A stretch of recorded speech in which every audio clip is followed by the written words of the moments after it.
Hey Steeple kids, hey families, I hope you guys are doing really well. Hey, this week, Beatrice is not around with us, but Dimitri is still around and he's got another story to share with us about Jesus in the Bible. So let's check it out.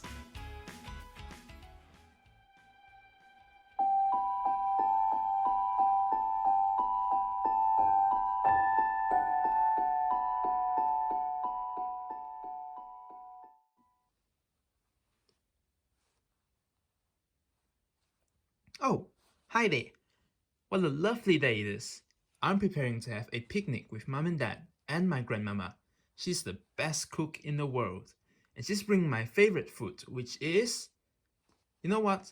Why don't you guess what my favorite food is?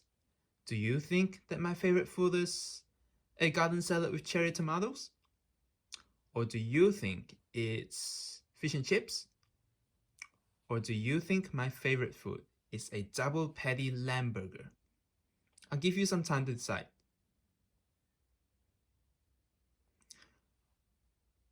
Well, you guessed it, it's the lamb burger. I just love how Grandmama makes it with her super secret special sauce. I can't wait to eat it again. They're not quite here yet. I wonder what's taking them so long. Speaking of food, I remember Beatrice and I were reading a story about Jesus and food. I believe it was right... yeah. Jesus feeds the 5,000.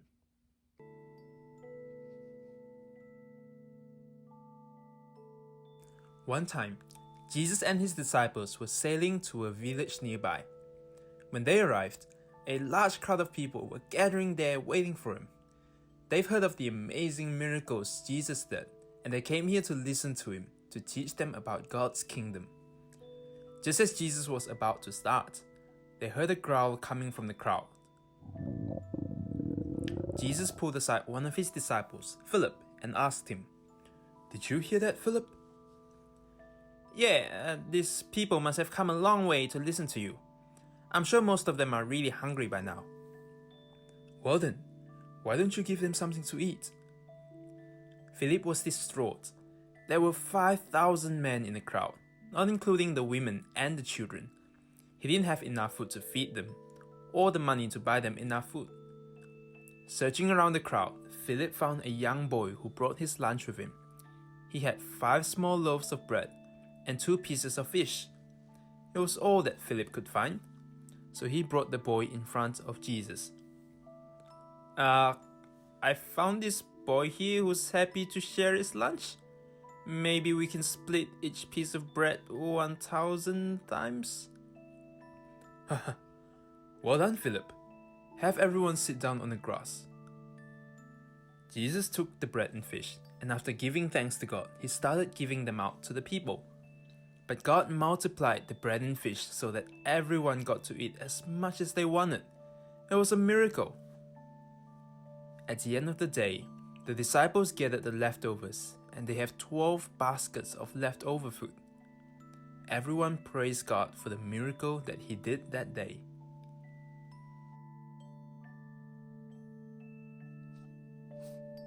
What a wonderful story. I don't really like fish, but it sounds like everyone had a really good time. I'm sure the little boy with the bread and fish didn't think that his lunchbox could be used to feed everyone there that day. It's so amazing that when we bring what little things or gifts we have, God can use it to do something great. We just need to trust him. I gotta write this down and tell Beatrice later. I'm sure she'll love to hear it. Oh look! There's my mom and dad and grandmama with the lamb burgers. I can already smell it from here. Come to me, burger.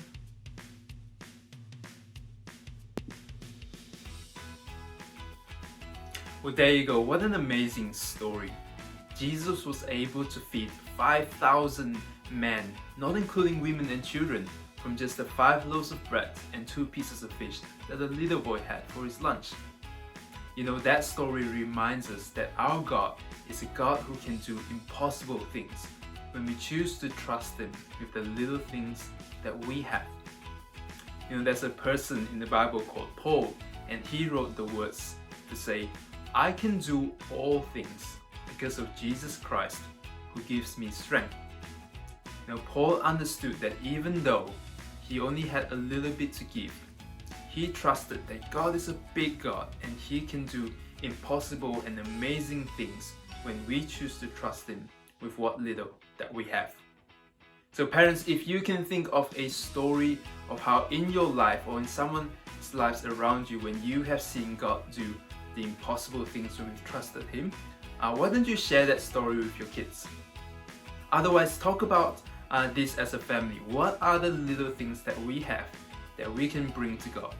Because when we do that and when we trust him with our little things, God can do big things with it.